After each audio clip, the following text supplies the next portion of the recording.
चाहे इंजीनियरिंग की विद्या हो, डॉक्टर बनने की विद्या हो, वकील बनने की विद्या हो, चित्रकला हो, शिल्पकला हो, कोई भी प्रकार की होटल मैनेजमेंट की विद्या हो, कंप्यूटर साइंस हो, इन सभी विद्याओं में सर्वश्रेष्ठ विद्या अध्यात्म विद्या है। अध्यात्म का अर्थ है अधि माना अंदर और आत्मा, आत्मा के अंदर की जो नॉलेज है उसे कहते हैं अध्यात्म विद्या। आज अध्यात्म का अभ्यास करने के लिए हमें सबसे पहले यह समझना पड़ेगा हु एम आई, मैं कौन हूं। कोई कहता है योगासन और प्राणायाम अध्यात्म है, कोई कहता है मेडिटेशन के जो अलग अलग टेक्निक सिखाए जाते हैं वो अध्यात्म है, या मन की एकाग्रता जो है वही अध्यात्म है। लेकिन ये चारों व्याख्याएं गलत है, इसको अध्यात्म नहीं कहेंगे। शांति ये हमारे अंदर की बात है, हम उसको बाहर ढूंढ रहे हैं, साधनों में, व्यक्तियों में, मित्र संबंधियों में, रिश्तेदारों में।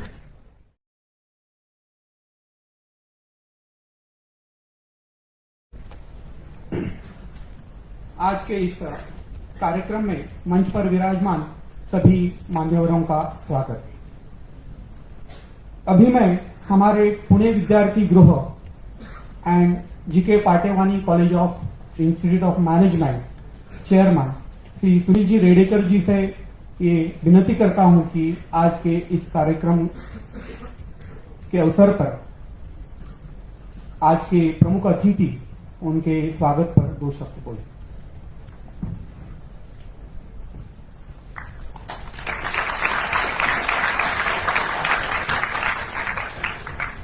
नमस्कार। आज सर्वांना माहिती आहे आपण शालेय जीवनापासून 5 सप्टेंबर हा दिवस आपण कधीही न विसरणारा असा आहे। शालेय जीवनापासून आपण आपल्या शिक्षकांप्रती आपण आदर व्यक्त करण्यासाठी भूतपूर्व राष्ट्रपती डॉक्टर सर्वपल्ली राधाकृष्णन यांच्या जयंतीनिमित्त शिक्षक दिन साजरा करत असतो।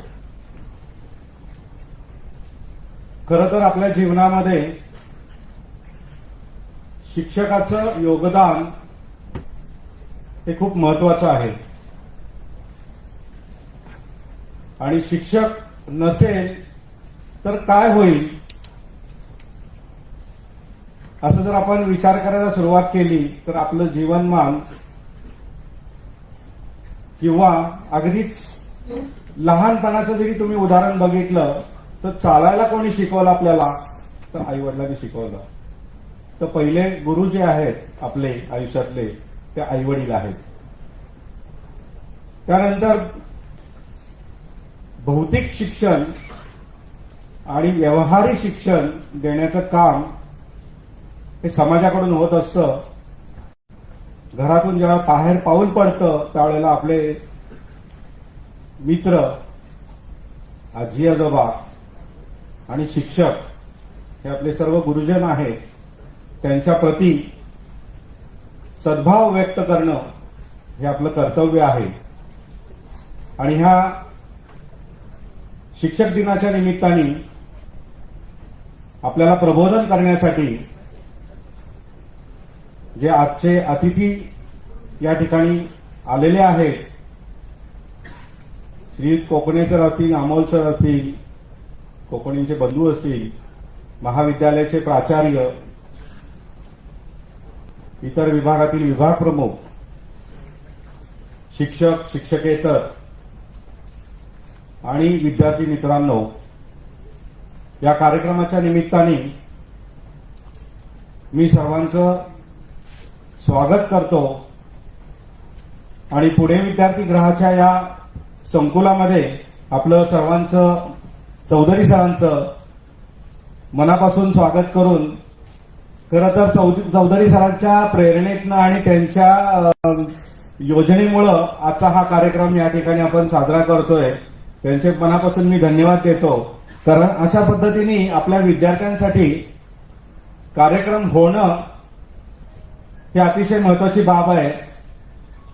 कारण नवीन शैक्षणिक धोरण जे एनईपी 2020 आपण बघतोय त्याच्या अनुषंगाने आपल्याला पुस्तकी ज्ञानाबरोबर व्यावहारिक ज्ञान आणि मनशांती मुख्य म्हणजे हे लाभांचं जर असेल तर भगवद्गीतेसारखा आपल्याला थोडासा अभ्यासाचा भाग हा अनुभवावा लागेल. ज्या पद्धतीने कृष्णाने अर्जुनाला धडे दिले की समोर नातेवाईक जरी असले, बांधव जरी असले तरी तुझ्या कर्तव्यापासून तू हटू नको, अशा पद्धतीचा जो उपदेश दिला आणि तो किती महत्वाचा आहे. आणि आयुष्यामध्ये जर तुम्हाला सक्सेस व्हायचं असेल तर अशा सर्व गोष्टींची तुम्हाला पूर्तता असणं गरजेचं आहे, ज्ञान असणं गरजेचं आहे. आणि ह्या पद्धतीने ज्ञानदानाचं काम करण्यासाठी या ठिकाणी जे व्यक्ती आलेले आहेत त्यांचं मी पुन्हा एकदा मनापासून स्वागत करतो. आणि ह्या शिक्षक दिनाच्या निमित्ताने आपल्या सर्व शिक्षकांना आणि आपल्या सर्व विद्यार्थ्यांना शुभेच्छा देतो आणि थांबतो. कारण मला असं वाटतं की आपण ज्या व्यक्त्यांचं मार्गदर्शन घेणार आहोत त्यांचा वेळ जास्तीत जास्त इथं या ठिकाणी उपयोगी व्हावा या पद्धतीने मी थांबतो. जय हिंद, जय Maharashtra.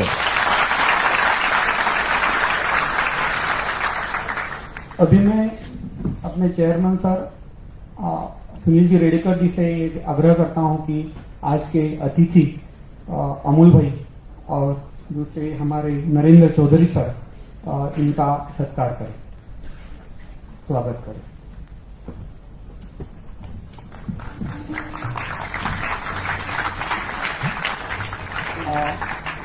PDK Amol Vasant Kokne is a mechanical engineer graduate from Mumbai University.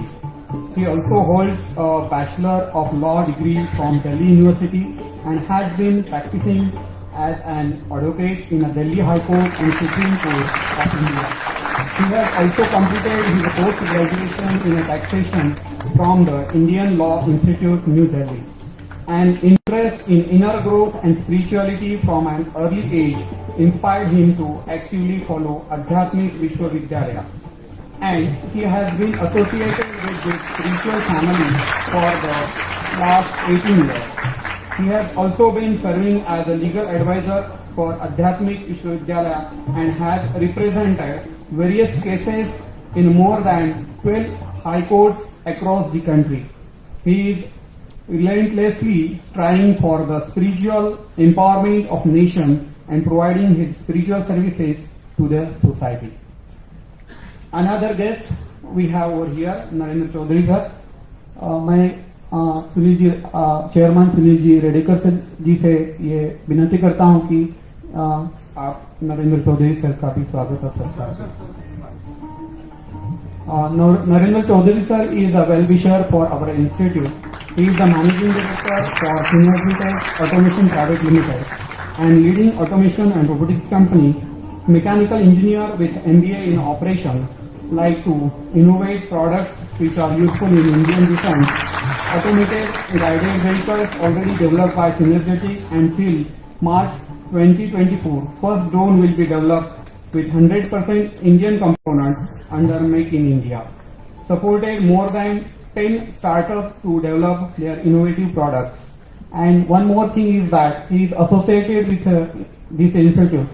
His daughter and son is working in this particular institute from mechanical engineering.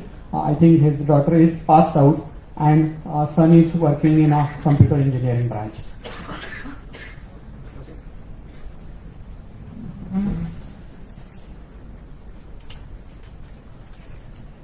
Now I request Amol Bhai to take the charge of this session. And may I request all the dignitaries on the dais, please take the seats in the front row.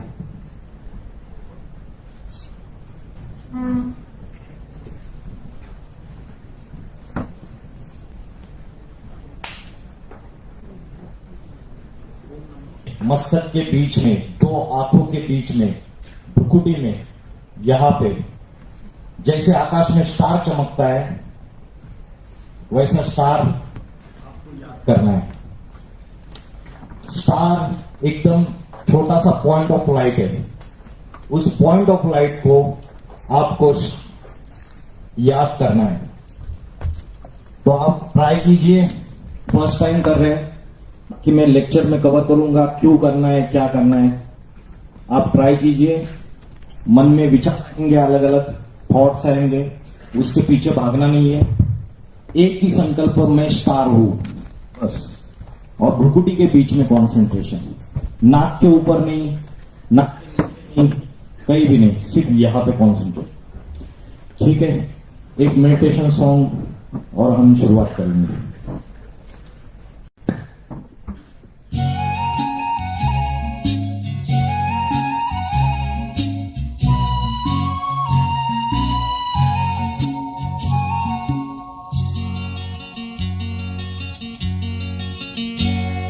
पवित्र मन रखो, पवित्र तन रखो, पवित्र मन रखो, पवित्र तन रखो। पवित्रता मनुष्यता की शान है, जो मन वचन कर्म से पवित्र है, वो चरित्रवान ही यहाँ महान है। पवित्र मन रखो, पवित्र तन रखो, पवित्रता मनुष्यता की शान है, जो मन वचन कर्म से पवित्र है, वो चरित्रवान ही यहाँ महान है।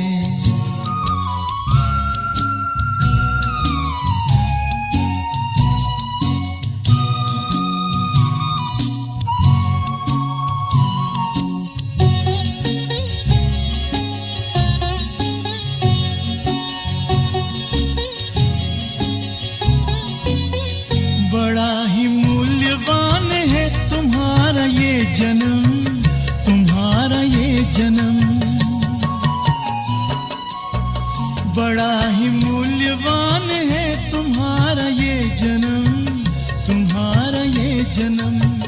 जगत की कर्म भूमि में करो भले कर्म, करो भले कर्म।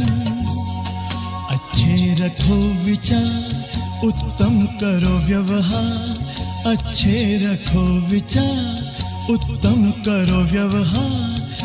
आदर्श व्यक्ति की ये पहचान है, जो मन वचन कर्म से पवित्र है, वो चरित्रवान ही यहाँ महान है। पवित्र मन रखो, पवित्र तन रखो, पवित्रता मनुष्यता की शान है, जो मन वचन कर्म से पवित्र है, वो चरित्रवान ही यहाँ महान है।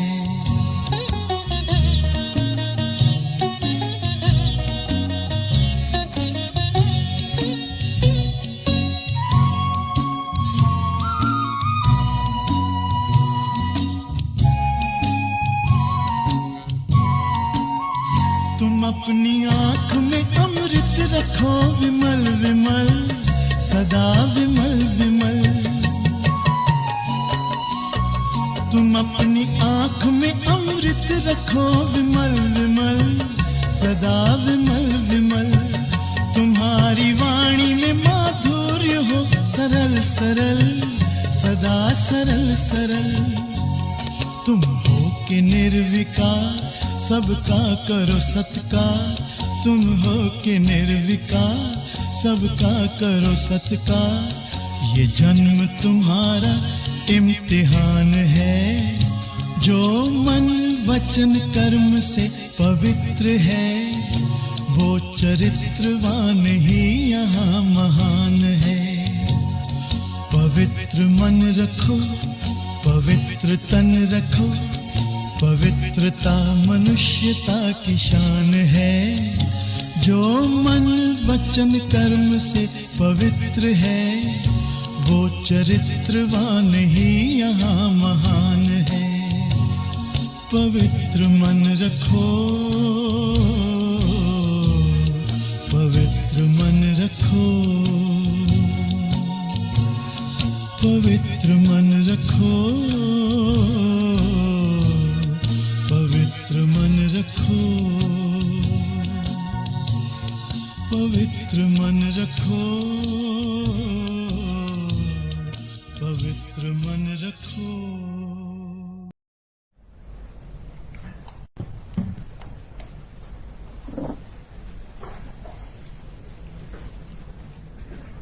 कैसे लगा सभी को?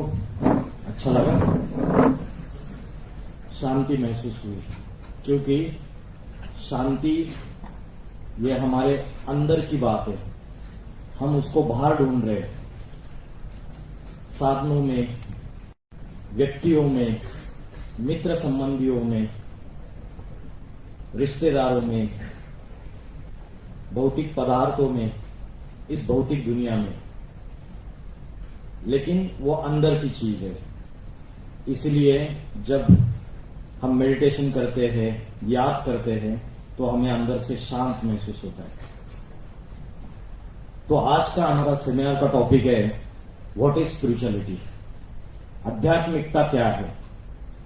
सेमिनार शुरू करने से पहले मैं आज जो यहां पे मुझे इनवाइट किया इस लेक्चर के लिए, तो आपके पुणे विद्यार्थी गृह के चेयरमैन साहब श्री रेडेकर जी, प्रिंसिपल सर तारामबाई सर और डायरेक्टर कुडुस्कर सर, इनके हार्दिक आभार मानता हूं। और आप सभी पुणे विद्यार्थी गृह के विद्यार्थी, staff, lecturer, professor, assistant professor, सबका हार्दिक आभार मानता हूं। और हम सेमिनार को शुरुआत करते हैं। तो आज का टॉपिक है व्हाट इज स्पिरिचुअलिटी, आध्यात्मिकता क्या है। तो आध्यात्मिकता का सही अर्थ क्या है? आज आध्यात्मिकता की अलग अलग व्याख्याएं की जाती है। कोई कहता है धर्म के ऊपर जो आस्था है वही अध्यात्म है। कोई कहता है योगासन और प्राणायाम अध्यात्म है। कोई कहता है मेडिटेशन के जो अलग अलग टेक्निक सिखाए जाते हैं वो अध्यात्म है, या मन की एकाग्रता जो है वही अध्यात्म है। लेकिन ये चारों व्याख्याएं गलत है, इसको अध्यात्म नहीं कहेंगे। धर्म के ऊपर आस्था अगर अध्यात्म होती तो आज धर्म के नाम पर हिंदू, मुस्लिम, सिख, क्रिश्चियंस, सारे धर्म वाले आपस में लड़ाई झगड़ा क्यों कर रहे हैं? क्योंकि कोई भी धर्म, कोई भी संत महात्मा, चाहे ज्ञानेश्वर हो, संत तुकाराम हो, संत एकनाथ हो, तुलसीदास हो, कबीरदास हो, गौतम बुद्ध हो, गुरु नानक हो, जीसस क्राइस्ट हो, मोहम्मद पैगंबर हो, किसी ने भी हिंसा करने का ज्ञान नहीं सिखाया। तो फिर धर्म के नाम पे अगर हिंसा हो रही है तो धर्म के ऊपर जो आस्था है उसे अध्यात्म कैसे कहेंगे? योगासन और प्राणायाम आज उसको अध्यात्म समझ लेते हैं, जबकि योगासन और प्राणायाम ये सिर्फ देह को स्वस्थ रखने के योग है। शरीर की बीमारियां ठीक करने के लिए योगासन और प्राणायाम है, संतुलित रहने के लिए, देह का बैलेंस करने के लिए योगासन और प्राणायाम है। लेकिन उसको अध्यात्म समझ लेते हैं कि हम आध्यात्मिक पढ़ाई पढ़ रहे हैं। तो रामदेव बाबा जी ने आज ये योगा सारे विश्व भर फैलाया है और इंटरनेशनल योगा डे भी मनाया जाता है। लेकिन ये योगासन और प्राणायाम ये अध्यात्म नहीं है। फिर मेडिटेशन के अलग अलग टेक्निक्स, और कोई सोचता है कि मेरा मन एकाग्र है, मैं बहुत कॉन्सेंट्रेट होकर पढ़ाई पढ़ता हूं और यही अध्यात्म है, इसके सिवाय कोई अध्यात्म अलग से होता नहीं है, मेरा कॉन्सेंट्रेशन अच्छा है, तो इसको अध्यात्म नहीं कहेंगे। अध्यात्म की सही व्याख्या श्रीमद् भगवत गीता में दी है। श्रीमद् भगवत गीता जो है वो सर्वशास्त्र शिरोमणि है, सभी धर्म ग्रंथों का माय बाप है। ग्रंथ साहब हो, धम्मपद हो, बाइबल हो, कुरान हो, जितने भी शास्त्र हो, उन सभी का माय बाप है श्रीमद् भगवत गीता। इसलिए आज दूसरे धर्म के फिलोसोफर्स, मौलवी, इंटेलेक्चुअल्स श्रीमद् भगवत गीता को लोहा मानते हैं। Who is father of atom bomb? Oppenheimer. Film देखी क्या? श्रीमद् भगवत गीता के अभ्यासक थे, स्कॉलर थे ओपेनहाइमर। और जब फर्स्ट न्यूक्लियर टेस्ट किया और प्रचंड अग्नि की ज्वालाएं जब विस्फोटक रूप में निकली तब उनके मुख से वर्ड आया कालोस्मी। कालोस्मी लोकक्षय कृत प्रवृद्धो। मैं इस सृष्टि का विनाश करने वाला काल हूं। काल माना मृत्यु, Mahakal. I am the God of death. ये वाक्य उनके मुख से आए। उस समय ये टेलीविजन पे टेलीकास्ट हुए थे, आज भी आपको यूट्यूब में मिलेगा। तो एक ऐसा व्यक्ति जो सनातन धर्म की संस्कृति से कनेक्टेड नहीं है, फिर भी श्रीमद् भगवत गीता का अभ्यासक है, और उस अभ्यास से वो सृष्टि को विनाश की कगार पे खड़ा करने वाली एक ऐसी एटम बॉम्ब, न्यूक्लियर वेपन्स, उसका इन्वेंशन करता है। तो श्रीमद् भगवत गीता ये आज व्यक्तिगत समस्याएं, सामाजिक समस्याएं और राजनीतिक समस्याएं, सभी समस्याओं का हल श्रीमद् भगवत गीता में मिलता है, क्योंकि श्रीमद् भगवत गीता ये एक ही ऐसा ग्रंथ है जो भगवान उवाच है। बाकी दूसरे जितने भी ग्रंथ है वो भगवान उवाच नहीं है। तो श्रीमद् भगवत गीता में अध्यात्म की व्याख्या दी है, अध्यात्म विद्या विद्या नाम। मैं ही अध्यात्म विद्या हूं। यह अध्यात्म विद्या सभी विद्याओं में सर्वश्रेष्ठ विद्या है। आज जो हम प्रोफेशनल स्टडीज करते हैं, भौतिक पढ़ाई पढ़ते हैं, उसको बोलते हैं सेक्युलर एजुकेशन, और एक होता है स्पिरिचुअल एजुकेशन। दोनों अलग अलग चीजें हैं। तो ये सभी विद्याएं, चाहे इंजीनियरिंग की विद्या हो, डॉक्टर बनने की विद्या हो, वकील बनने की विद्या हो, चित्रकला हो, शिल्पकला हो, कोई भी प्रकार की होटल मैनेजमेंट की विद्या हो, कंप्यूटर साइंस हो, इन सभी विद्याओं में सर्वश्रेष्ठ विद्या अध्यात्म विद्या है। अध्यात्म का अर्थ है अधि माना अंदर, और आत्मा। आत्मा के अंदर की जो नॉलेज है उसे कहते हैं अध्यात्म विद्या। अध्यात्म विद्या विद्या नाम। तो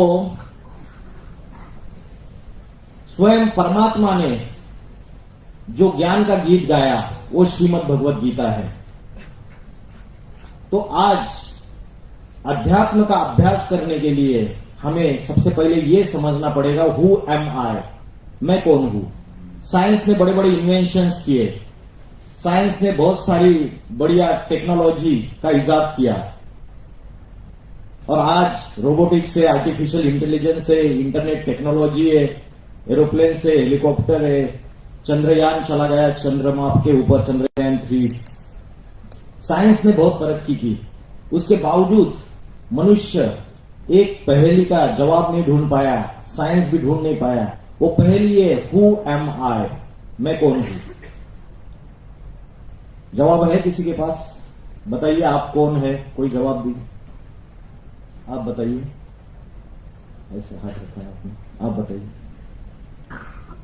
बताइए।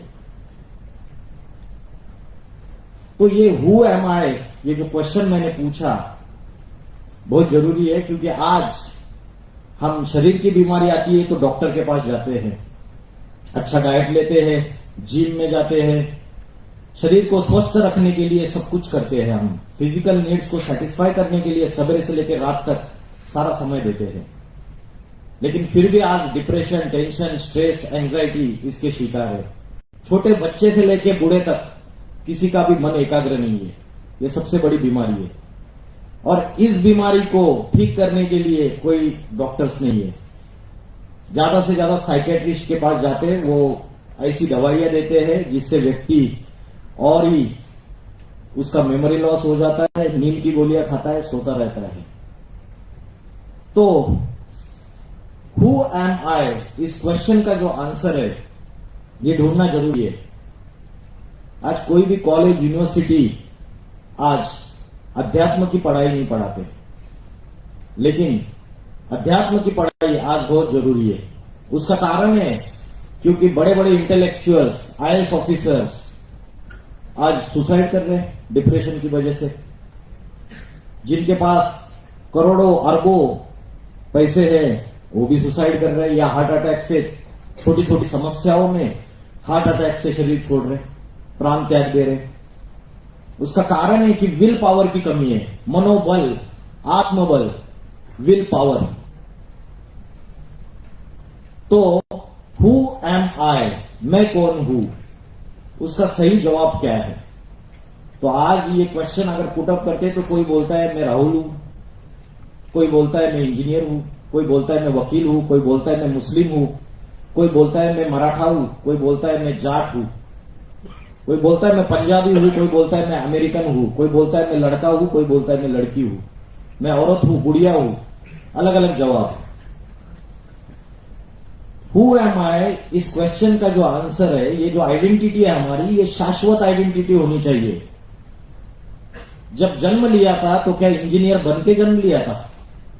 नहीं ना, तो शाश्वत आइडेंटिटी नहीं हो गई। तो आज जो आइडेंटिटी बताई जाती है वो राष्ट्रीयता, क्वालिफिकेशन, अपना नाम, पद, लिंग, जाति, इसके आधार से आइडेंटिटी बताई जाती है। ये हमारी शाश्वत आइडेंटिटी नहीं है। हमारी शाश्वत आइडेंटिटी वो है जब हमने जन्म लिया तब भी थी और हमारी मृत्यु होने के बाद भी वो रहेगी। और वो हमारी असली आइडेंटिटी जब हमें पता चलेगी तो श्रीमद् भगवत गीता में जो भगवान ने अर्जुन को कहा है कि सेल्फ रियलाइजेशन, वो हमें पता चलेगा। तो हमारी असली आइडेंटिटी है कि मैं एक आत्मा हूं, I am a peaceful soul. चित्र में आपको दिख रहा है हड्डी मांस का पुतला, स्केलेटन, ह्यूमन स्केलेटन। और जब एक एनर्जी या प्राण शक्ति उस शरीर में आती है तब वो कहा जाता है ह्यूमन बीइंग। तो बीइंग माना एनर्जी।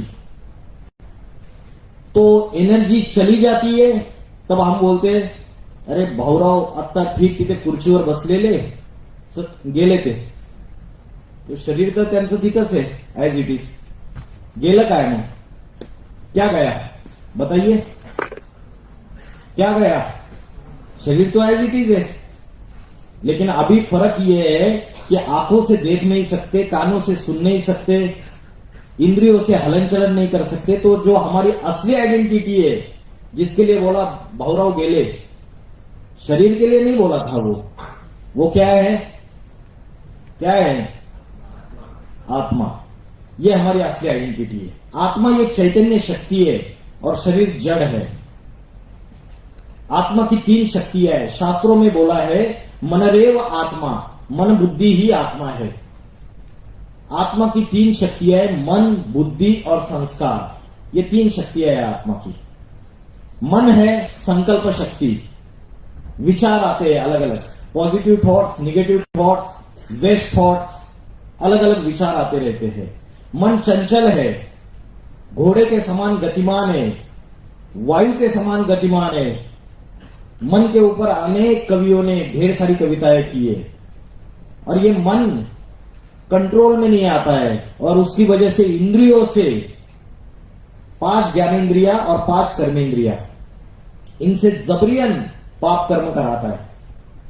मन ये इंद्रियों को फॉलो करता है और उसकी वजह से बुद्धि जो है वो डिसीजन मेकिंग पावर सही कर नहीं पाती है। तो बुद्धि है डिसीजन मेकिंग पावर, निर्णय शक्ति, और संस्कार है परिवर्तन शक्ति। अच्छे कर्म करते हैं तो अच्छे संस्कार बनते हैं, बुरे कर्म करते हैं तो बुरे संस्कार बनते हैं। तो ये आत्मा की 3 शक्तियां है। आत्मा अजर अमर अविनाशी है और शरीर विनाशी है। श्रीमद् भगवत गीता में बोला है वासासी जीर्णानि यथा विहाय नवानि गृह्णाति नरोपराणि तथा शरीराणि विहाय जीर्णानि अन्यानि संयाति नवानि देहि। जैसे ये कुर्ता आज मैंने पहना है, कल मैं दूसरा वस्त्र धारण करता हूं पुराना होने के बाद, वैसे आत्मा शरीर रूपी वस्त्र पुराने होने के बाद दूसरा शरीर रूपी वस्त्र धारण करती है। तो आत्मा अनेक जन्म लेती है, पुनर्जन्म की थ्योरी है, रीइंकारनेशन। तो आत्मा अनेक शरीर बदलती है और अनेक शरीर बदलते बदलते आत्मा की बैटरी डिस्चार्ज होती रहती है, क्योंकि इंद्रियों से भोग भोगती है। तो आत्मा की जो शक्ति है वो क्षीण होती रहती है और हमारे चेहरे के ऊपर जो ओज है, तेज है, वो आपकी आत्मा की शक्ति है। आत्मा की शक्ति जैसे जैसे क्षीण हो जाती है वैसे मन, बुद्धि, संस्कार, ये तीनों की शक्ति भी क्षीण होती जाती है। जितनी मन की शक्ति क्षीण, उतना मन ज्यादा चंचल, ज्यादा भागने वाला। तो मन, बुद्धि और संस्कार। अभी बुद्धि जो है वो मन से प्रबल है।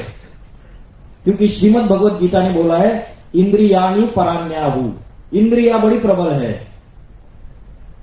इंद्रियोभ्य परम मनहा, इंद्रियों से भी मन प्रबल है।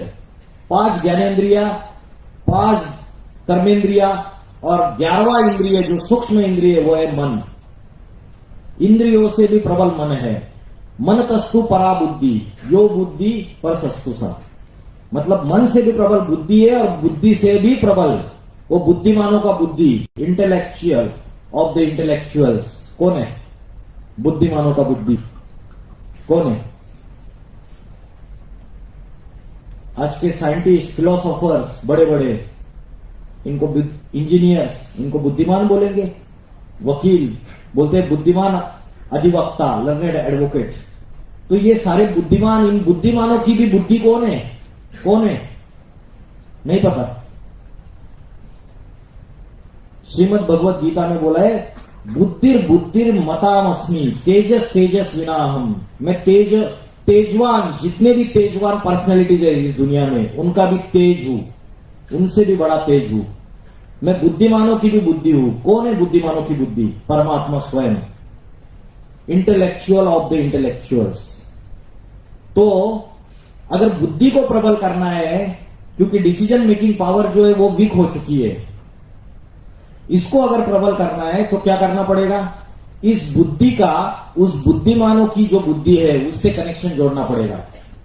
और जो कनेक्शन होता है उसको ही योग बोलते हैं। योग का अर्थ है कनेक्शन। जैसे मां अपने बच्चे को याद करती है, बच्चा अमेरिका चला गया और मां यहां बैठे उसको याद करती है। मोबाइल का नेटवर्क भी फेल हुआ, वीडियो कॉल हो नहीं रही है, नेटवर्क फेल है, लेकिन मां बच्चे को याद करती है और बच्चे को वहां हिचकी आ जाती है। मां की याद पहुंच जाती है, बच्चा बोलता है मां ने याद किया मुझे। तो ये जो वाइब्रेशंस की पावर है, ये जो संकल्पों की पावर है, ये मन की थॉट्स की जो पावर है, ये साइंस के साधन भी फेल हो जाएंगे। तो ये स्पिरिचुअलिज्म है। कस्तूरी मृग होता है, कस्तूरी मृग, हिरण सारे जंगल में भागता रहता है कि सुगंध कहां से आ रही है। उसको पता ही नहीं है उसके नाभि में, पेट की नाभि में जो कस्तूरी है उससे वो सुगंध आ रही है। वो सारे जंगल में भाग रहा है, सुगंध कहां से आ रही है। वैसे मनुष्य का हाल है। अभी चंद्रमा के ऊपर भाग रहा है, अभी मंगल के ऊपर भाग रहा है, उसको पता ही नहीं। वो शांति और सुख सारे पृथ्वी में मिल नहीं रही है उसको, इसलिए वहां भाग रहा है अभी। तो साधनों में, व्यक्तियों में और रिश्तेदारों में, संबंधियों में सुख और शांति ढूंढ रहा है, क्योंकि आत्मा का भोजन अलग है और शरीर का भोजन अलग है। ये डिफरेंशिएशन हम कर नहीं पा रहे। तो वैसे ही आज हम उस हिरण की तरह भाग रहे हैं, लेकिन हमें पता नहीं वो शांति हमारे गले का हार है, हमारे अंदर समाई हुई है। आत्मा का निजी गुण है। जब आत्मा पहली बार इस सृष्टि रूपी रंगमंच पे आई और उसने शरीर धारण किया, तो आत्मा 100% प्योर, 100% शांत, 100% पवित्रता, 100% आनंद, ब्लिसफुल, पीसफुल, प्योर, ये सारे आत्मा के निजी गुण हैं। लेकिन अनेक जन्म लेते लेते हम क्या हो गए? सोल कॉन्शियस की जगह बॉडी कॉन्शियसनेस में आ गए, क्योंकि हम आत्मा को भूल गए, हमारी असली आइडेंटिटी को भूल गए, और हम बॉडी जो शरीर है और शरीर की जो इंद्रिया है और उसके जो फिजिकल नीड्स है उसको ही सब कुछ समझ बैठे। आज जितनी भी साइंटिफिक डेवलपमेंट हो रही है, टेक्नोलॉजी आ रही है, उसमें 2000 साल से जो फॉरेनर्स है, वेस्टर्न साइंटिस्ट है, उन्होंने किसके ऊपर रिसर्च किया?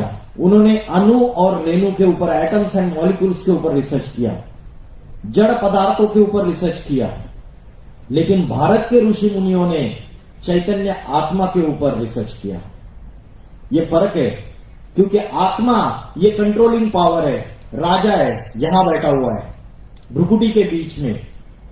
Soul is situated in middle of the forehead. आत्मा यहां रहती है। तो आपको अगर ध्यान करना है तो आप कैसे करोगे? आपको पता होना चाहिए आत्मा कहां रहती है, भ्रुकुटी के बीच में। श्रीमद् भगवत गीता में इसका प्रूफ है। श्रीमद् भगवत गीता में बोला है, घोर मध्य प्राण में अवश्य सम्यका, भ्रुकुटी के मध्य में प्राण शक्ति स्थित है।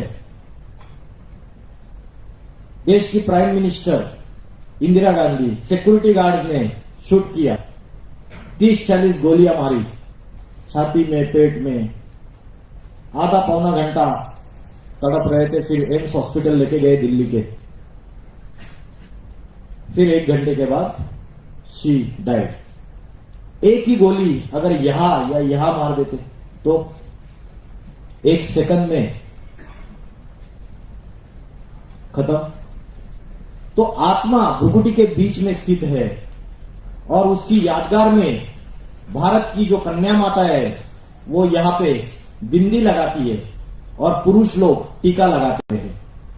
द्वापर युग से जब ऋषि मुनियों को यह पता चला कि मनुष्य बॉडी कॉन्शियसनेस में जा रहा है, आत्मा का भान भूलता जा रहा है, तब ये बिंदी और टीका लगाने की परंपरा शुरुआत हो गई। आज हम उसके आध्यात्मिक रहस्य को भूल गए कि जो ट्रिमेंडस एनर्जी है, पावर है, इस सारे शरीर को कंट्रोल करने वाला जो राजा है, ये शरीर का मालिक जो है वो यहां पे बैठा हुआ है। और जब वो रियलाइज हो जाएगा और जब उसको ध्यान करेंगे, हमारी मन और बुद्धि जब इस पॉइंट ऑफ लाइट आत्मा के ऊपर एकाग्र हो जाएगी, तब देखिए आप एक्सेलेंसी, क्योंकि गीता में बोला है योगा कर्मसु कौशलम, जो योगी है उसके कर्मों में कुशलता आती है। कोई भी कर्म करो, फिर चाहे एज ए इंजीनियर इंडस्ट्री में बड़ा जॉब करो, as a senior engineer, as a manager, कोई भी कर्म करो, छोटा से छोटा कर्म करो, उसमें एक्सेलेंसी रहेगी, क्योंकि गीता में बोला है योगा कर्मसु कौशलम। तो आत्मा जो है वो कैसी दिखती है, उसका स्वरूप क्या है, तो मैंने बताया point of light. Shrimad Bhagavad Gita में बोला है अनुरणियाम समनु स्मरेत, अनु रेणु से भी अति सूक्ष्म आत्मा है। आत्मा भ्रुकुटी के बीच में यहां पे स्थित है। तो आत्मा का ध्यान करने से क्या होगा? आत्मा का ध्यान करने से यह होगा जो बैटरी डिस्चार्ज होती जा रही है वो फिर से चार्जिंग होगी। आज रोज हम देखते हैं कि मोबाइल की बैटरी डिस्चार्ज होती है तो दिन में 2-2 बार चार्जिंग लगाते हैं हम। वैसे ही आज आत्मा की बैटरी डिस्चार्ज हो रही है। वेस्ट थॉट्स, वेस्ट निगेटिव संकल्प, निगेटिव विचार, जाने अनजाने जो पाप कर्म होते हैं, वाचा से, कर्मों से जो गलत चीजें होती है, उससे आत्मा की बैटरी डिस्चार्ज हो जाती है। तो उसको फिर से चार्जिंग करने के लिए हमें यहां पे भ्रुकुटी के बीच में पॉइंट ऑफ लाइट, उसका ध्यान करना पड़ेगा। जैसे आकाश में स्टार चमकता है वैसे स्टार यहां। आप बोलेंगे लॉजिक क्या है इसका? लॉजिक ये है कि इसे कहते हैं उत्तमांग। इसको क्या कहते हैं? उत्तमांग। सबसे टॉप में है, राजा टॉप में बैठता है, उसके मिनिस्टर्स नीचे दरबार में, फिर मंत्री, नौकर चाकर, प्रजा। वैसे ये राजा अगर कमजोर है तो उसके ऑर्डर्स ये मिनिस्टर्स और इसकी प्रजा मानती नहीं है। इस राजा को पावरफुल बनाना है। आज की डेट में क्या हो गया है कि सामने रसगुल्ला आया, मैंने खाना भरपेट खा के आया हूं और मुझे प्रोग्राम होने के बाद रसगुल्ला की एक डिश ऑफर की। अभी मेरी मन में संकल्प आया खा ले भाई, बड़े पेट भरा हुआ है। बुद्धि ने डिसीजन लिया मत खा, इंडाइजेशन हो जाएगा, पेट खराब हो जाएगा। लेकिन जिब्या मेरी ललचायमान हो गई और हाथ में रसगुल्ला उठाया, मुख में डाल दिया। तो आज जो इंद्रिय है, जो ऑर्गन्स है, वो मेरे बुद्धि की डिसीजन को मान नहीं रहे, मेरे आत्मा के ऑर्डर को मान नहीं रहे, क्योंकि ये कमजोर हो गया है खुद। तो इसको फिर से पावरफुल बनाना है। श्रीमद् भगवत गीता में बोला है आत्मा नाम रथिनम विद्धि शरीरम रथमेव च। जो अर्जुन का चित्र दिखाते, रथ दिखाया, घोड़े दिखाए, सारथी दिखाया, स्वयं भगवान सारथ्य कर रहे। तो आत्मा नाम रथिनम विद्धि शरीरम रथमेव च। आत्मा ये रथी है, रथी माना पैसेंजर जो बैठा हुआ है अर्जुन। आत्मा नाम रथिनम विद्धि शरीरम रथमेव च। शरीर रथ है, बुद्धि तुम सारथिम विद्धि, बुद्धि सारथी है, मन प्रग्रह में वच, मन लगाम है।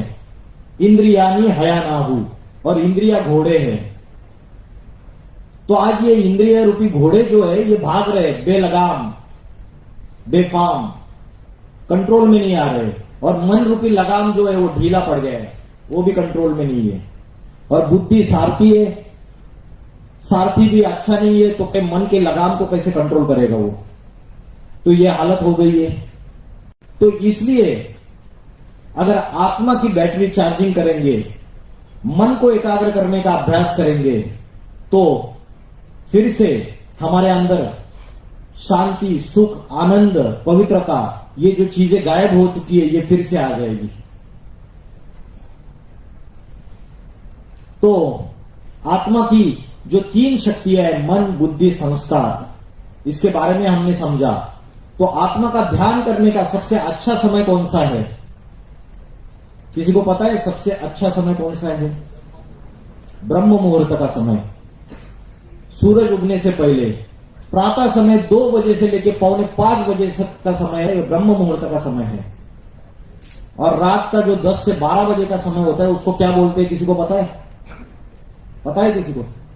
राक्षस काल, जिस समय हम जगते हैं, वेब सीरीज देखते हैं, टीवी देखते हैं, सीरियल्स देखते हैं, और बुद्धि में, मन में सारा कचरा ले लेते हैं।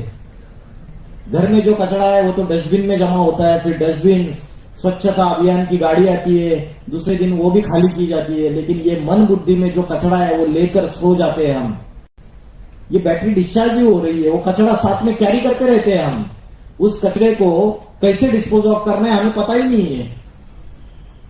तो ये जो स्टोरेज है मन और बुद्धि, जब आत्मा एक शरीर छोड़ के दूसरा शरीर धारण करती है तो आत्मा के साथ साथ ये मन, बुद्धि, संस्कार भी ट्रैवल करते हैं। ये सूक्ष्म शक्ति है, ये साथ में जाती है। तो इसलिए बोलते हैं आत्मा अजर अमर अविनाशी है, उसके साथ साथ ये संस्कार भी ट्रैवल करते हैं। तो ब्रह्म मुहूर्त के समय उठ के 4 बजे भी आप उठ जाएंगे तो भ्रुकुटी के बीच में मैं आत्मा स्टार हूं, इसका अभ्यास कीजिए आधा घंटा, बाद में सोना नहीं है। उसके बाद में कोई ऐसा क्लास सुनिए, स्पिरिचुअल क्लास, जिससे आपके मन में पॉजिटिव विचार आएंगे, पॉजिटिव थॉट्स आएंगे। तो ये आत्मा का अभ्यास करना बहुत जरूरी है। श्रीमद् भगवद गीता में अर्जुन भगवान को पूछते हैं, असंशयम महाभावो मनो दुर्निग्रहम चलम। ये मेरा मन जो है ये बहुत हठी है, बलवान है, इसको बहुत चंचल है, इसको वश में करना बहुत कठिन है। अर्जुन जो कमांडर इन चीफ, इतना बड़ा राजा, पांडवों में सर्वश्रेष्ठ धनुर्धारी, उसको ये प्रॉब्लम है कि वो बोलता है मेरा मन बहुत चंचल है, मैं बहुत कंफ्यूज हूं, उसको प्रॉब्लम है। तो हम सभी क्या है आज की डेट में? अर्जुन है। अर्जुन का अर्थ है ज्ञान का अर्जन करने वाला, कृष्ण का अर्थ है आकर्षण करने वाला, राम का अर्थ है रम्य के योगिनो रश्मि इति रामः। ये सारे गुणवाचक नाम है, गुणवाचक। हम गुणों को छोड़ देते हैं। तो अर्जुन ने जब ये क्वेश्चन पूछा कि मेरा मन बड़ा हठी है, चंचल है, इसको कैसे कंट्रोल करूं, तो भगवान ने जवाब दिया, अभ्यास न तो कौन्तेय वैराग्य न च गृह्यते। बार बार इस चंचल मन को एकाग्र करने का अभ्यास कर, और इन भौतिक पदार्थों से, भौतिक दुनिया से वैराग्य ला। 2 चीजें बताई, वैराग्य और योगाभ्यास, ये 2 चीजें बताई। तो आप बोलेंगे वैराग्य क्या? सन्यासी के वस्त्र पहन के, भगवे कपड़े पहन के, घर बीवी बाल बच्चों को, घर वालों को छोड़ के जंगल में चले जाए, वैराग्य वो नहीं है। गीता कर्म संन्यास नहीं सिखाती, गीता कर्म योग सिखाती है। अर्जुन को उसके ड्यूटीज और रिस्पॉन्सिबिलिटीज से भागना नहीं सिखाया, वो तो भाग रहा था, भगोड़ा बन रहा था, कॉवर्ड बन रहा था, वो बैटल फील्ड से भाग रहा था। भगवान ने उसको बोला कि आपको लड़ना है, आपके धर्म का पालन करना है, क्षत्रिय धर्म का पालन करना है। तो आज कुरुक्षेत्र की ये भूमि है, कुरु माना कर्म और क्षेत्र माना भूमि, ये कर्म युद्ध की भूमि है। हम सभी उस कर्म युद्ध की भूमि में अर्जुन है, और इस कर्म युद्ध की भूमि में रोजमर्रा के जीवन में अनेक अनेक समस्याओं से प्रॉब्लम से हम जूझ रहे हैं, तो योगाभ्यास और वैराग्य, रिनाउंसिएशन ऑफ एक्शन, कर्मों को छोड़ देना, यह है कर्म संन्यास। और रिनाउंसिएशन इन एक्शन माना कर्म करते हुए संन्यास। कर्म करते हुए संन्यास माना डिटैच, मन बुद्धि से डिटैच, माइंड और इंटेलेक्ट से डिटैच, अनासक्त भाव। तो ये जो अभ्यास है ये अध्यात्म सिखाता है। आप कोई भी वर्क कल्चर में हो, आप कॉलेज में पढ़ाई कर रहे हो, अनेक हॉस्टल में रह रहे हो, अनेकों से कनेक्शन में आते हो, तो आपको कई सारे एडजस्टमेंट करना पड़ता है, कई सारे अलग अलग व्यक्तियों के संस्कारों को एडजस्ट करना पड़ता है, कई समस्याओं का सामना करना पड़ता है। ये सारी आत्मा की शक्ति है। तो आत्मा की जो अष्ट शक्ति है वो क्या है? आत्मा का ध्यान करने से आत्मा की जो अष्ट शक्ति है वो फिर से आपको प्राप्त हो जाएगी।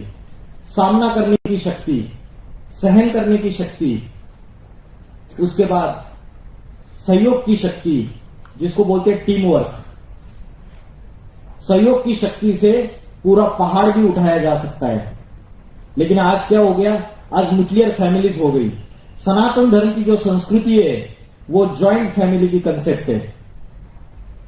परिवार में एक मुखिया होता था और 70-80 परिवार में लोग होते थे। एक चूल्हे के ऊपर खाना बनता था सबका, और परिवार के मुखिया की बात कोई काटता नहीं था। ये सनातन धर्म की संस्कृति है। लेकिन आज क्या हो गया? आज आत्मा की शक्ति क्षीण होने की वजह से सहयोग करने की शक्ति नहीं रही, एक दूसरे के साथ मिलकर रहने की शक्ति नहीं रही। शादी हो जाती है, बेटा अपना अलग कर देता है, अलग फ्लैट ले लेता है। तो आत्मा की शक्ति क्षीण होने की वजह से आज ढेर सारी समस्याएं उत्पन्न हो गई। पावर टू फेस, सामना करने की शक्ति, समाने की शक्ति। जैसे सागर, नदी, नाले, ओड़े, सबका कचरा अपने अंदर समा लेता है, वैसे ही हम जब किसी भी इंस्टीट्यूशन में कहीं भी काम करते हैं तो हमें समाना पड़ता है। दूसरी की खामियां, दुर्गुण, अवगुण समाने पड़ते हैं अपने अंदर। उसके बाद विस्तार को संकीर्ण करने की शक्ति। जैसे कछुआ होता है, कछुआ क्या करता है? जब जरूरत नहीं तब अपने ऑर्गन्स को समेट लेता है। इंद्रियों को संयमित करने का ज्ञान होना चाहिए, क्योंकि इंद्रियां संयमित रहेगी तो मन भी कंट्रोल में रहेगा। मन, इंद्रिया, बुद्धि सारे कंट्रोल में रहेंगे तो हमारे कर्म जो है वो एक्सेलेंट होंगे। तो ये आत्मा की अलग अलग शक्तियां है। राजयोग क्या है?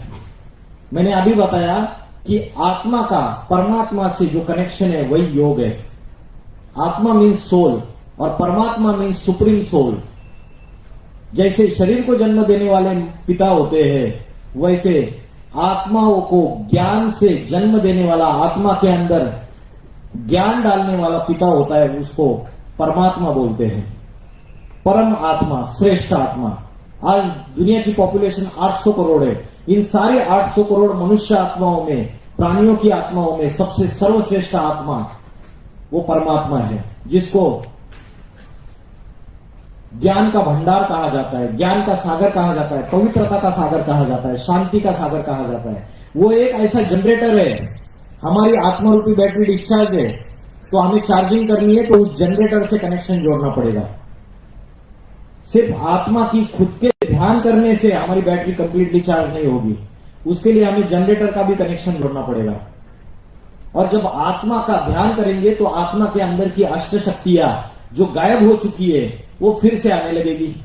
सहन शक्ति, आज की डेट में सहन शक्ति है नहीं, और उसी का क्या आज देखा जाता है सोसाइटी में। आज से 70-80 साल पहले भारत में कभी डाइवोर्स शब्द किसी ने सुना था क्या?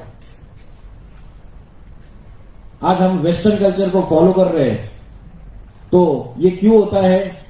लड़की चली जाती है ससुराल और 10 दिन में वापस आ जाती है, क्योंकि सहन शक्ति नहीं रही।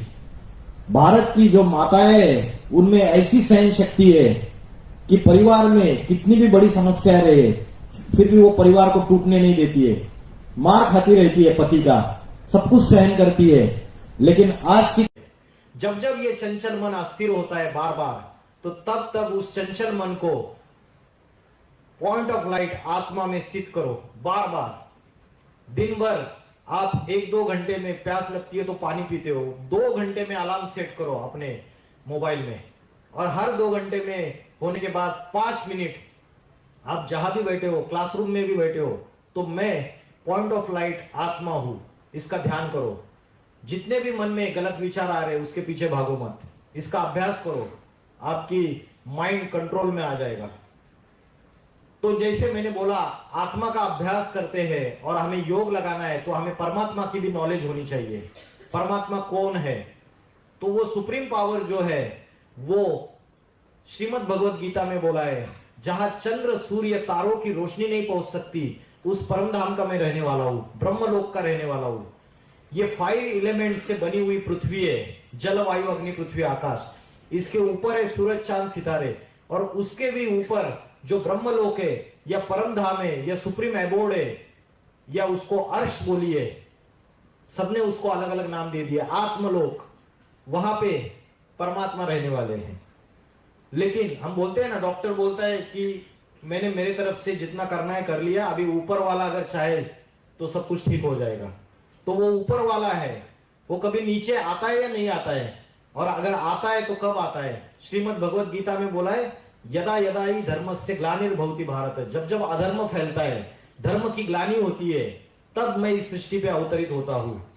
तो उसका अवतरित होने का समय कौन सा है? अभी कौन सा युग चल रहा है? कलयुग।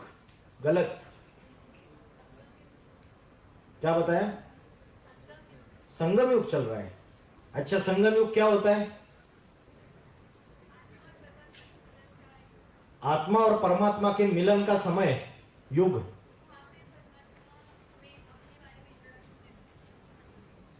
वहां परमात्मा अपने बारे में इंट्रोडक्शन देते हैं। अच्छा, तो इनका कहना है संगम युग होता है। तो जैसे रात के बाद दिन आती है, डार्कनेस के बाद पॉजिटिविटी आती है, दिन आती है, सोचना आता है, सूरज उगता है। तो रात और दिन, इन दोनों को जोड़ने वाला जो समय है उसे बोलते हैं संगम। इन दोनों को संगम, तो वो होती है भोर, डॉन, पहाट। ठीक है, तो ये जो दोनों को जोड़ने वाला समय है, वैसे ही इस चित्र में स्वस्तिक का चित्र दिख रहा है आपको। इसमें 4 युग है, सतयुग, त्रेता युग, द्वापर युग और कलयुग। अभी जो चल रहा है वो घोर पापी कलयुग चल रहा है, सिर्फ कलयुग नहीं। क्योंकि अगर मैं बोलूं कि दिए की जोत जो है ना, जब बुझने वाली होती है ना, तो फड़फड़ाती है ज्यादा। अभी 20-25 साल में इस माया ने ऐसा पॉम्प एंड शो बढ़ाया है, साइंस ने जो साधन निकाले उससे छोटे छोटे बच्चों की बुद्धि विकृत होती जा रही है। मेरा मानना है ये साइंस का यूज भी है, अगर 10% यूज है तो 90% मिसयूज हो रहा है साइंस के साधनों का, और उससे आत्मा की शक्ति क्षीण होती जा रही है। तो ये जो 4 युग है, वो कलयुग का जो लास्ट समय है वो अति हो जाती है।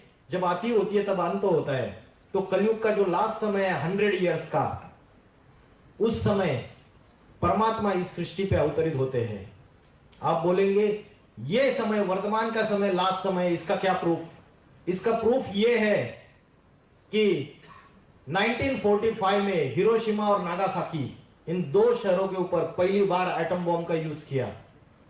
ओपेनहाइमर ने एटम बॉम्ब का आविष्कार किया 1945 में।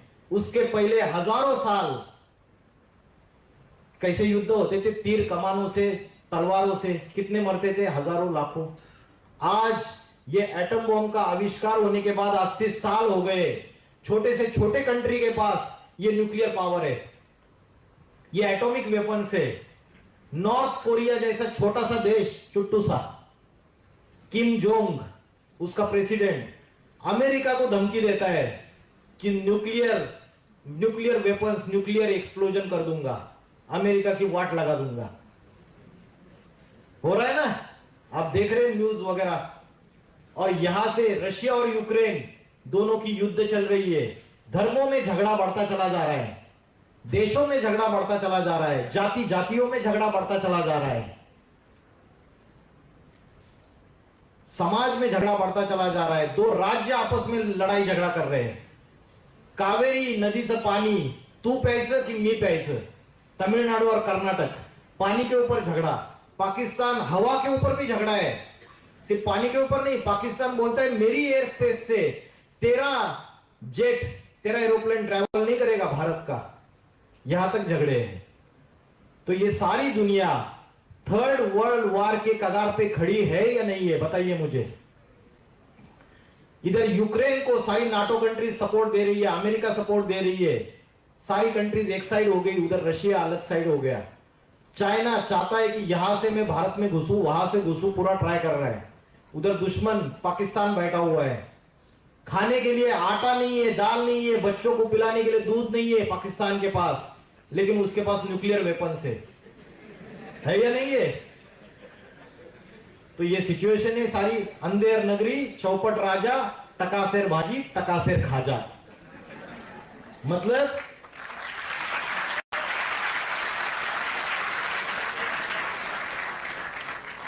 तो जब ऐसा समय आता है तो श्रीमद् भगवत गीता में बोला है, अब जानांति मामूढ़ा मानुषी तनुमाश्रितम।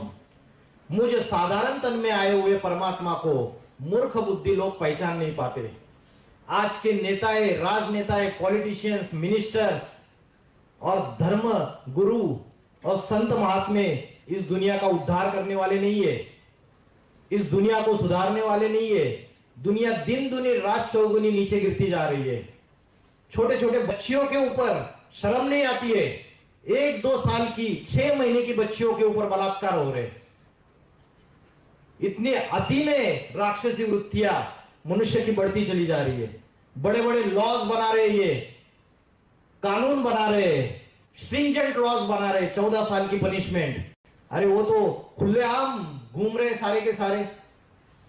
आतंकवाद, हिंसा, भ्रष्टाचार, व्यभिचार, पाप, अत्याचार, दुख, अशांति अति में बढ़ता चला जा रहा है। तो ये जो समय रहता है, उस समय उस सुप्रीम पावर को इस सृष्टि पे अवतरित होना पड़ता है। क्योंकि मकान जब पुराना बन जाता है, मकान जब टूटा फूटा बन जाता है, तो घर का मालिक क्या करता है? रिपेयरिंग करता है। 1 बार रिपेयरिंग करता है, 2 बार रिपेयरिंग करता है, 3 बार रिपेयरिंग करता है, 4 बार रिपेयरिंग करता है, बार बार रिपेयरिंग कर रहा है, फिर भी मकान सुधरने का नाम ही नहीं ले रहा है, और ही टूटा फूटा होता जा रहा है।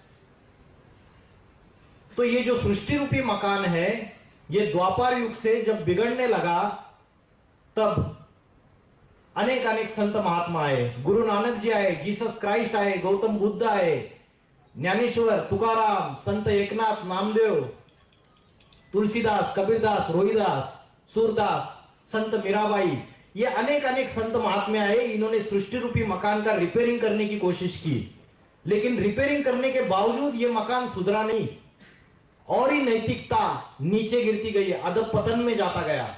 जब इसकी अति हो जाती है, तो इस सृष्टि का जो मालिक है, जिसको ईश्वर कहो, गॉड कहो, अल्लाह कहो, सबने अलग अलग नाम दे दिए। वो सुप्रीम पावर है इस सारी सृष्टि की, कंट्रोलर है इस सारी सृष्टि का। तेरी सत्ता के सिवाय पत्ता भी नहीं हिल सकता। वो स्वयं प्रैक्टिकल में अति साधारण मनुष्य तन में अवतरित होता है। क्योंकि जब वो चैतन्य स्वरूप में जब तक अवतरित नहीं होगा, इस सृष्टि का उत्थान कोई राजनेता, धर्म नेता, पॉलिटिशियन कर नहीं सकता। चैतन्य स्वरूप में जब आता है, इसलिए हम गाते हैं आरती में, घालीन लोटांगण वंदीन चरण डोळ्यांनी पाहिन रूप तुझे। अरे कभी तो उसके रूप हमने देखे रहेगा प्रैक्टिकली। चैतन्य स्वरूप में उसने हीरो पार्ट बजाया रहेगा और सारी दुनिया को परिवर्तित किया रहेगा। तो मैं आपको यह संदेश दे रहा हूं, ईश्वरीय संदेश, कि अति साधारण मनुष्य तन में वो अवतरित हो चुका है।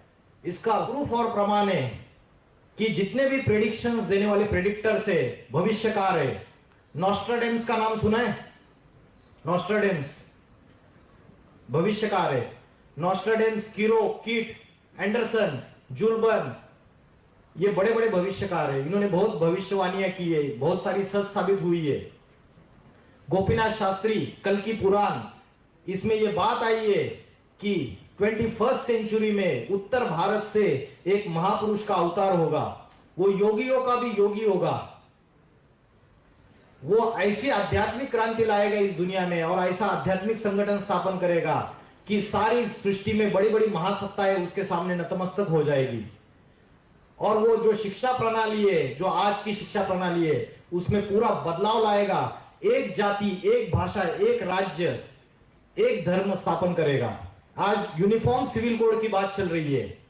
यूनिफॉर्म सिविल कोड, भारत एक फैमिली है और सभी जितने भी धर्म है भारत में, सबके लिए एक कानून पद्धति होनी चाहिए। हम तो बोलते हैं सिर्फ भारत ही नहीं, हे विश्वची माझे घर, ऐसी मती जायची स्थिर, वसुदेव कुटुंबकम, वर्ल्ड इज वन फैमिली। तो परमात्मा आके आज के देश के प्राइम मिनिस्टर सिर्फ इस भारत में यूनिफॉर्म सिविल कोड लाएंगे, लेकिन परमात्मा आके इस सारे वसुधा को एक कुटुंब बनाते हैं, इस पूरे जगत को एक फैमिली बनाते हैं। तो वो यूनिफॉर्म सिविल कोड सारे दुनिया में स्थापन होना चाहिए। तो परमात्मा आके ये जो इम्पॉसिबल टास्क लगता है इसको पॉसिबल कर सकते हैं।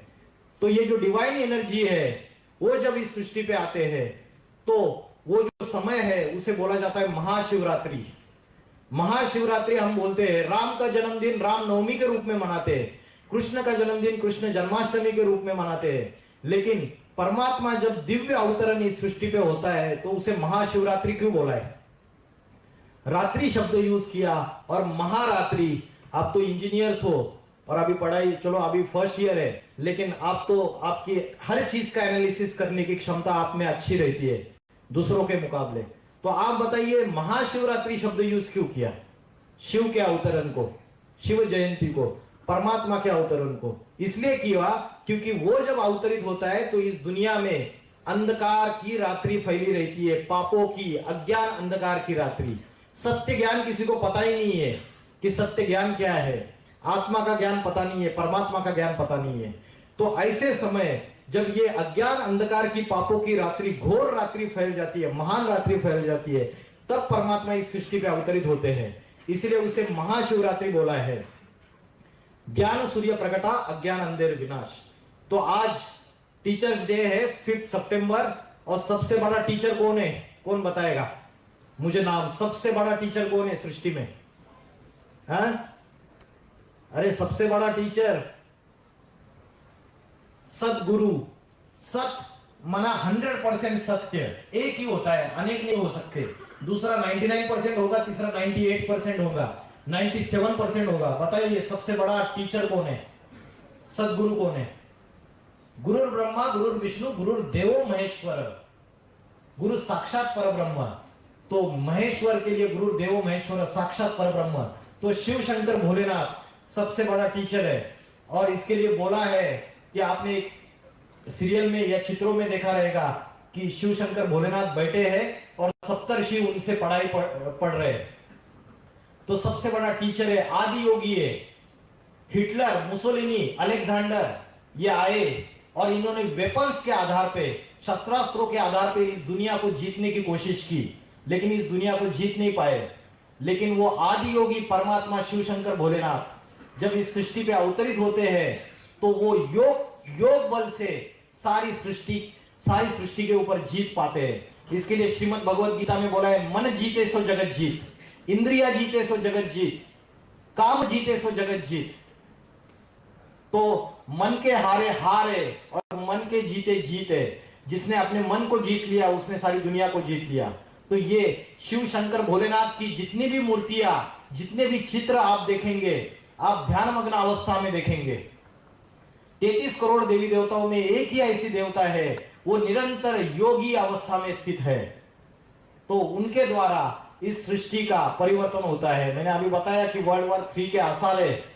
तो ऐसा जब समय आता है और atomic bomb, atom bomb, atomic weapons का जब एक्सप्लोजन हो जाएगा तो उसके कॉन्सिक्वेंसेस क्या होंगे? उसके कॉन्सिक्वेंसेस ये होंगे कि अर्थ का टेम्परेचर बढ़ जाएगा। अर्थ का टेम्परेचर बढ़ने से उससे क्या होगा? अर्थ का टेम्परेचर बढ़ने से दक्षिण ध्रुव और उत्तर ध्रुव, नॉर्थ पोल और साउथ पोल के जो ग्लेशियर्स है वो ग्लेशियर्स मेल्ट होना चालू हो जाएंगे। अभी भी मेल्ट हो रहे हैं, नासा की रिपोर्ट है, अभी भी ग्लेशियर्स मेल्ट हो रहे। अर्थ का टेम्परेचर 1 डिग्री सेल्सियस से बढ़ चुका है। जब एटॉमिक एक्सप्लोजन होंगे तो धरती का टेम्परेचर और बढ़ेगा, ग्लेशियर्स मेल्ट हो जाएंगे। उससे जो ओशन से समुद्र की लेवल, जलस्तर बढ़ता जाएगा और उससे अमेरिका, यूरोप, न्यूजीलैंड, ऑस्ट्रेलिया, ये जितने भी द्वीप है, आइलैंड से बेट, ये सारे के सारे उस समुद्र के अंदर समा जाएंगे। यहां तक नासा ने एक रिपोर्ट दी थी, अगर किसी ने स्टडी किया होगा, 9 शहरों के नाम बताए भारत के अंदर, बॉम्बे, कांडला, बताया कि 9-10 सालों में ये सारे के सारे समुद्र के अंदर चले जाएंगे। रिसर्च पेपर है इसमें। और दूसरी चीज श्रीमद् भगवत गीता से रिलेटेड आईआईटी कानपुर के स्टूडेंट्स ने बहुत जबरदस्त श्रीमद् भगवत गीता के ऊपर रिसर्च किया है और उन्होंने गीता की कमेंट्रीज एक वेबसाइट भी बनाया है और वो गूगल पे अवेलेबल है, आप चेक कर सकते हो। श्रीमद् भगवत गीता आईआईटी कानपुर डालिए आप। तो आज श्रीमद् भगवत गीता के अंदर इस सृष्टि की सारी नॉलेज समाई हुई है और एटॉमिक एक्सप्लोजन होगा तो धरती का टेम्परेचर बढ़ने से ये सारे आसार आएंगे, बड़े बड़े शहर खंड उस समुद्र में समा जाएंगे। आज से 500 साल पहले वर्ल्ड के नक्शे पे अमेरिका का नामो निशान नहीं था। आज से 300 साल पहले वर्ल्ड के नक्शे पे ऑस्ट्रेलिया का नामो निशान नहीं था। ये भूखंड बाहर आए समुद्र से, ओशियन से, और वहां लोगों ने बसना चालू कर दिया। लेकिन भारत ये जो है ये अविनाशी धरती है, इसका कभी विनाश नहीं होता है। और भारत ये एक ही धरती है जहां भगवान का अवतरण भूमि बोला है, दूसरी कोई भी धरती भगवान का अवतरण भूमि नहीं बोली है। तो जब ये थर्ड वर्ल्ड वॉर शुरू हो जाएगा और एटॉमिक एक्सप्लोजन हो जाएगा तो सृष्टि की जो हालत होगी वो बोझा बढ़ता चला जा रहा है।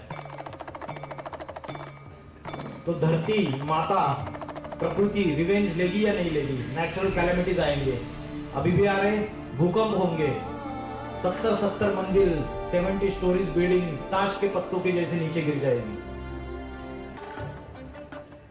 ऐसा समय आएगा हिंदू मुस्लिम सिविल वॉर शुरू हो जाएंगे। अभी दुश्मनी बढ़ती चली जा रही है ऑल ओवर इंडिया। आप इवेंट्स अगर स्टडी करोगे तो क्या आसार है पूरे भारत के। तो ये जो समय है, समय में परमात्मा का इस सृष्टि पे अवतरण होता है। आज ये बड़े बड़े वर्ल्ड पीस कॉन्फ्रेंसेस ले रहे, आज यूनाइटेड नेशंस ऑफ ऑर्गेनाइजेशंस ये पीस एस्टेब्लिश करने के लिए बनी हुई है, लेकिन उन्हों की बात कोई भी मान नहीं रहा है। आज बड़े बड़े पीस कॉन्फ्रेंस ये करते हैं लेकिन शांति स्थापित नहीं हो पा रही है। रशिया और यूक्रेन पिछले 1.5 साल से लड़ाई चल रही है। इंटरनेशनल कोर्ट ऑफ जस्टिस ने बोल दिया कि स्टेटस को, कि युद्ध को विराम दे दीजिए, लेकिन व्लादिमीर पुतिन साहब ने बात नहीं मानी और आपके कौन से वो जेलेंस्की, उन्होंने भी बात नहीं मानी। तो इंटरनेशनल कोर्ट ऑफ जस्टिस आज ये बॉडी की कोई भी अहमियत नहीं है। तो इस तरीके से सृष्टि में इसका मूल, सारी सृष्टि का वायलेंस का और डिग्रेडेशन का एक ही कारण है, हु एम आई, अपने आप को भूल गए, बॉडी कॉन्शियसनेस में आ गए और आज अहंकारवश सारी दुनिया को विनाश करने के लिए अग्रसर है। तो अध्यात्म का सही अर्थ ये है अपन को आत्मा समझना और आत्मा समझ के वो जो सुप्रीम पावर है उससे कनेक्ट होना, ये अध्यात्म का सही अर्थ है। इतना बोल के मैं रुकता हूं। ओम नमः शिवाय।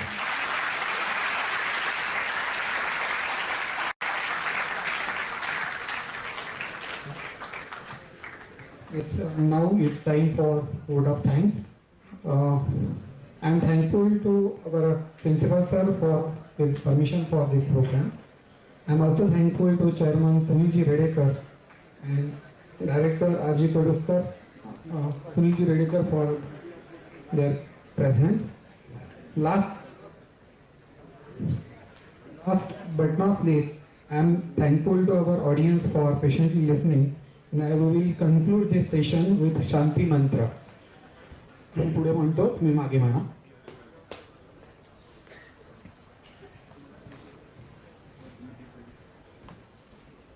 ओम सर्वे भवन्तु सुखिनः, सर्वे सन्तु निरामयाः, सर्वे भद्राणि पश्यन्तु, मा कश्चित् दुःखभाग् भवेत्। ओम शांति शांति शांति। आत्मा से जब, आत्मा का जब परमात्मा से जब मिलन होता है तभी वह कहता है वसुधैव कुटुंबकम, तभी वो कहता है हे विश्वची माझे घर।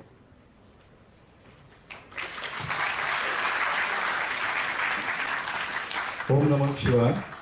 सर्व शिक्षक वर्गांना, इथे जमलेल्या सर्व स्टाफ, मान्यवर आणि सर्व विद्यार्थ्यांना सर्वप्रथम शिक्षक दिनाच्या हार्दिक शुभेच्छा. मी सर्वप्रथम PVGचे chairman Shriyut Sunilji Redekar sir, principal Tambale sir यांचे आभार मानतो की त्यांनी हा सुंदर कार्यक्रम आहे. आणि hello, at the same time जे सिनर्जी टेक ऑटोमेशनचे मॅनेजिंग डायरेक्टर आहेत श्रीयुत नरेंद्र चौधरी सर, त्यांचे पण आभार मानतो की त्यांनी खूप छान सहकार्य दिलं हा कार्यक्रम आयोजित करण्यासाठी. आणि यानंतर मी शॉर्टली तुम्हाला सांगेल की या कार्यक्रमाच्या मध्ये जो आध्यात्मिक कोर्स आहे, तर आध्यात्मिक कोर्स तुम्हाला डिटेलमध्ये करायचा असेल तर इंद्रायणीनगर भोसरी येथे ऑफलाईन कोर्स करू शकता. ऑनलाईन कोर्स सुद्धा अवेलेबल आहे. त्याच्यानंतर www.ppks.info वेबसाईट आहे आणि यूट्यूब चॅनल AIVV आहे. तर तुम्ही या सर्व माध्यमाद्वारे या आध्यात्मिक ज्ञानाची डिटेल इन्फॉर्मेशन घेऊ शकता. आता एक थोडक्यात मी आभार प्रदर्शन करू इच्छितो, तर मान्यवरांना मी स्टेजवर बोलवतो. कलाप्पाभाई, कृपया आपण पण यावे.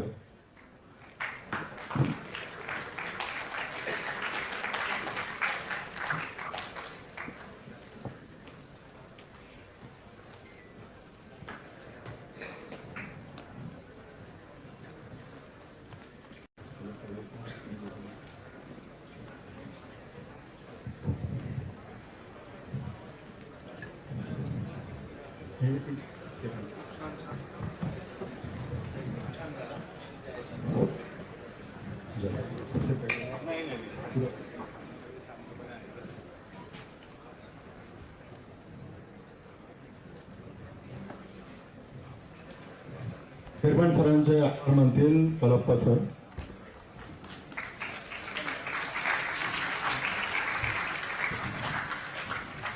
प्रिन्सिपल सरांचे आभार मानतील कलाप्पाभाई.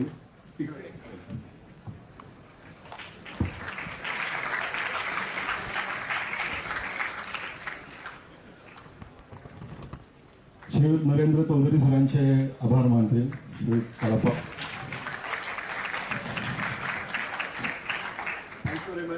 Thank you very much.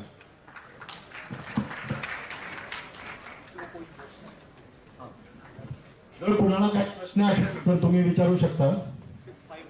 5 मिनिटं वेळ आहे आपल्याकडे, तर कुणाला काही प्रश्न असेल.